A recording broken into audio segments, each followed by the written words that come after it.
श्री चैतन्य चरितामृत गौड़ीय संप्रदाय का आधार ग्रंथ है, जिसमें गौड़ीय संप्रदाय के दर्शन का सहारा निहित है। अध्ययन मनन के साथ साथ ये विग्रह स्वरूप होकर बहुत से घरों में पूजित भी होता है।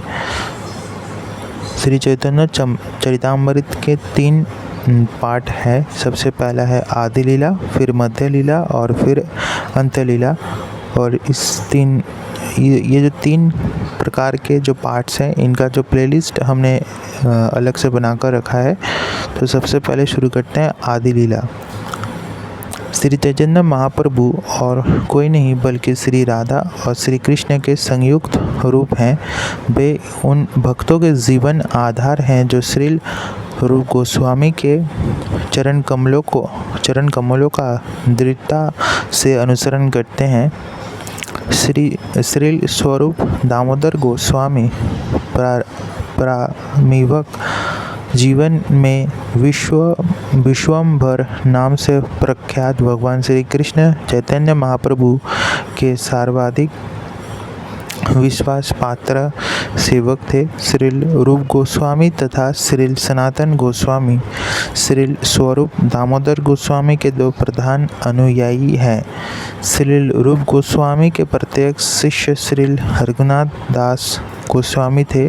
श्री चैतन्य चरितामृत के लेखक श्रील कृष्णदास कविराज गोस्वामी श्रील रूप गोस्वामी तथा श्रील रघुनाथ दास गोस्वामी के प्रत्यक्ष शिष्य हैं। श्रील कृष्णदास कविराज गोस्वामी के प्रत्यक्ष शिष्य श्रील नरोत्तम दास ठाकुर थे, जिन्होंने श्रील विश्वनाथ चक्रवर्ती को अपना सेवक बनाया। श्रील विश्वनाथ चक्रवर्ती ठाकुर ने श्रील जगन्नाथ दास बाबाजी को शिष्य रूप में स्वीकार किया, जिन्होंने श्रील भक्ति विनोद ठाकुर को दीक्षित किया और उन्होंने श्रील गौर किशोर दास बाबाजी को दीक्षा दी, जो मुझ अकिंचन के दिव्य गुरु ओंग विष्णुपाद श्रील भक्ति सिद्धांत सरस्वती गोस्वामी महाराज के गुरु हैं।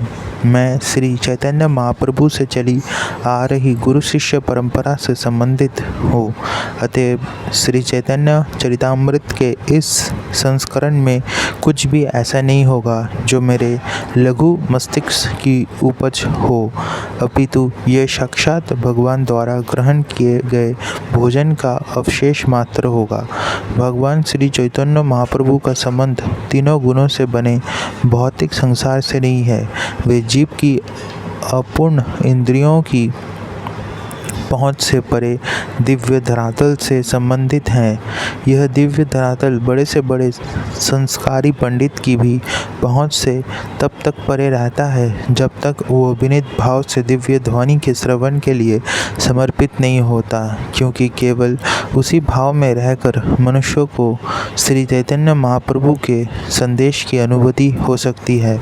इसलिए यहाँ पर जो भी वर्णन किया जाएगा उसका संबंध जड़ मनों की तर्कवादी आदतों से उत्पन्न प्रयोगात्मक विचारों से नहीं होगा। यह पुस्तक की विषय वस्तु मनगढ़ंत नहीं, अपितु ऐसा वास्तविक आध्यात्मिक अनुभव है जिसकी अनुभूति अपयुक्त गुरु शिष्य परंपरा को स्वीकार करने पर ही की जा सकती है। इस परंपरा की शिक्षाओं से किसी भी प्रकार के भटकाव से पाठक चैतन्य चरितामृत के रहस्य को समझने की जगह उलझकर रह जाएगा। यह दिव्य साहित्य उसी के स्नातकोत्तर अध्ययन के लिए है जिसने उपनिषदों तथा वेदांत सूत्र जैसे वैदिक साहित्य एवं श्रीमद् भागवत तथा भागवत गीता जैसे अनेक स्वाभाविक भाषाओं की अनुभूति प्राप्त कर ली है। श्री चैतन्य चरितामृत का यह संस्करण उन निष्ठावान विद्वानों के अध्ययन हेतु प्रस्तुत किया जा रहा है जो सचमुच ही परम सत्य की खोज में लगे हुए हैं। यह किसी मानसिक तर्कवादी का दंभपूर्ण पानीदत्व नहीं है, अपितु ऐसे श्रेष्ठ अधिकारी के आदेश का पालन करने का निष्ठावान प्रयास है। जिसकी सेवा ही उस विनम्र प्रयास का जीवनाधार है। यह प्रामाणिक शास्त्रों की शिक्षाओं से बिल्कुल भी नहीं भटकता। अतएव जो कोई भी परंपरा का पालन करता है वो केवल श्रवण विधि से ही इस पुस्तक के सार का साक्षात्कार कर सकेगा।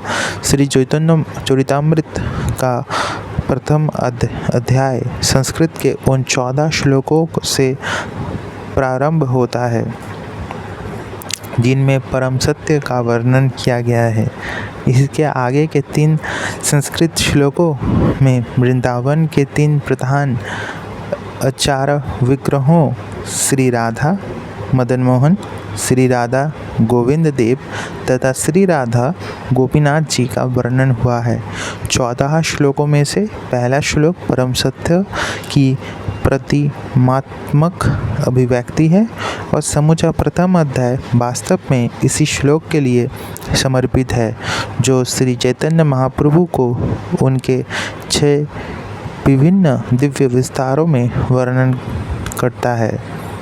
जिस प्रथम प्रकट्य का वर्णन हुआ है वो गुरु का है, जो दीक्षा गुरु तथा शिक्षा गुरु इन दोनों अंशों में प्रकट होते हैं। ये दोनों एक रूप हैं क्योंकि दोनों ही परम सत्य के प्रकाश रूप हैं। इसके बाद भक्तों का वर्णन हुआ है जिनकी 2 श्रेणियां हैं, नव शिक्षित तथा स्नातक। इसके बाद भगवान के अवतारों का वर्णन हुआ है जिन्हें भगवान से अभिन्न बतलाया गया है। इन अवतारों की 3 विभागों में चर्चा की गई है। भगवान के शक्त यावेश अवतार, भगवान के गुणावतार तथा भगवान के अंशावतार। इस संदर्भ में भगवान श्री कृष्ण के प्रत्यक्ष प्रकाशों तथा दिव्य लीलाओं हेतु उनके प्रकाशों की विवेचना की गई है। इसके बाद भगवान की शक्तियों के बारे में विचार किया गया है, जिनमें से 3 प्रमुख प्रकाष्ठाओं का वर्णन हुआ है। ये है वैकुंठ की प्रेयसियाँ, द्वारका धाम की महारानियाँ तथा इन सबसे ऊपर व्रजधाम की सुंदरियाँ। सबसे अंत में साक्षात भगवान आते हैं जो इन समस्त प्रकाष्ठाओं के उद्यम हैं। भगवान श्री कृष्ण तथा उनके सर्वांश विस्तार, अंश विभाव, ये सभी साक्षात भगवान अर्थात शक्तिमान परम सत्य की कोटि में आते हैं। उनके भक्त तथा नित्य पार्षद उनकी शक्तियाँ हैं। शक्ति तथा शक्तिमान मूलतः एक है, किंतु उनके कार्य विभिन्न विभिन्न रूप में प्रकट होते हैं, अतएव वे साथ ही साथ भिन्न भी हैं। इस तरह परम सत्य एक होकर भी अनेक रूपों में प्रकट होते हैं। यह दार्शनिक सत्य वेदांत सूत्र के अनुसार है और ये अचिंत्य वेदावेद तत्व कहलाता है, जिसका अर्थ है एक साथ भिन्न तथा अभिन्न होना। इस अध्याय के अंतिम अंश में श्री चैतन्य महाप्रभु तथा श्री नित्यानंद प्रभु की दिव्य स्थिति का वर्णन उपयुक्त आस्तिक तथ्यों के संदर्भ में किया गया है। इसमें बताया गया है, मैं समस्त गुरुओं, भगवतों, भगवानों के अवतारों, उनके पूर्ण अंशों, उनकी शक्तियाँ तथा स्वयं आदि भगवान श्री कृष्ण चैतन्य को सादर नमस्कार करता हूँ।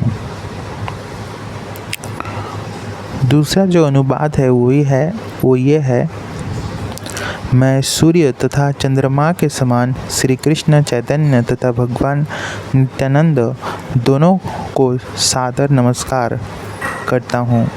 वे गौड़ के क्षितिज पर अज्ञान के अंधकार को दूर करने तथा आश्चर्यजनक रूप से सबको आशीर्वाद प्रदान करने के लिए एक साथ उदय हुए हैं। तीसरा अनुवाद है, जिसे उपनिषदों में निर्विशेष ब्रह्म कहा गया है, वो उनके शरीर का तेज मात्र है और जो भगवान अंतर्यामी परमात्मा के रूप में जाने जाते हैं, वे उनके अंश मात्र हैं। भगवान चैतन्य 6 छह ऐश्वर्यों से युक्त स्वयं भगवान श्री कृष्ण हैं। वे परम सत्य हैं और कोई भी अन्य सत्य ना तो उनसे बड़ा है और ना उनके तुल्य हैं। था अनुवाद। श्रीमती शची देवी के पुत्र के नाम से विख्यात वे महाप्रभु आपके हृदय की गहराई में दिव्य रूप से विराजमान हो, पिघले सोने की आभा से दीप्त वे कलयुग में अपनी अहेतुकी कृपा से अपनी सेवा के अत्यंत उत्कृष्ट तथा दीप्त आध्यात्मिक रस के ज्ञान को, जिससे इसके पूर्व अन्य किसी अवतार ने प्रदान नहीं किया था, प्रदान करने के लिए अवतीर्ण हुए हैं। नंबर 5 अनुवाद। श्री राधा तथा कृष्ण की माधुर्य लीलाएं भगवान की अंतरंगा हृदय यादिनी शक्ति की दिव्य अभिव्यक्तियां हैं। यद्यपि राधा तथा कृष्ण अभिन्न हैं, किंतु उन्होंने अपने आप को अनादिकाल से पृथक कर रखा है। अब ये दोनों दिव्य स्वरूपपूर्ण श्री कृष्ण चैतन्य के रूप में मिलकर एक हो गए हैं। मैं उनको नमस्कार करता हूँ जो साक्षात श्री कृष्ण होते हुए भी श्रीमती राधा रानी के भाव तथा अंग कांति के साथ प्रकट हुए हैं।